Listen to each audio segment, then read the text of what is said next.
ఒక్కొక్క అంటే రాజకీయం అంటే బంధం ఉండదు, బంధుత్వం ఉండదు అనడానికి సాక్ష్యాలు మనకి ఈ దఫా చాలా బాగా కనబడ్డాయి.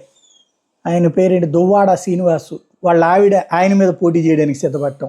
సరే, ఏదో కాంప్రమైజ్ చేసినట్టున్నారు భార్యాభర్తల మధ్యన.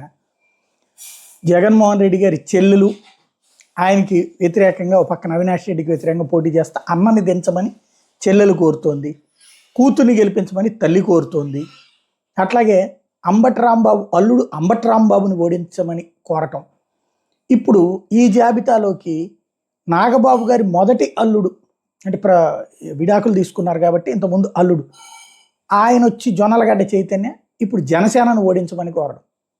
అంటే చివరికి అసలు ఏ స్థాయికి దిగజారిపోతున్నాయి కుటుంబాలలోకి. మొన్న అది అప్పుడు చెప్పినప్పుడు కూడా చెప్పా, కుటుంబాలలోకి రాజకీయంలో కుటుంబాల ఈ స్వార్థం అనేది ఈ స్థాయి దాకా వెళ్తుందా అంటే అర్థం కాని పరిస్థితుంది.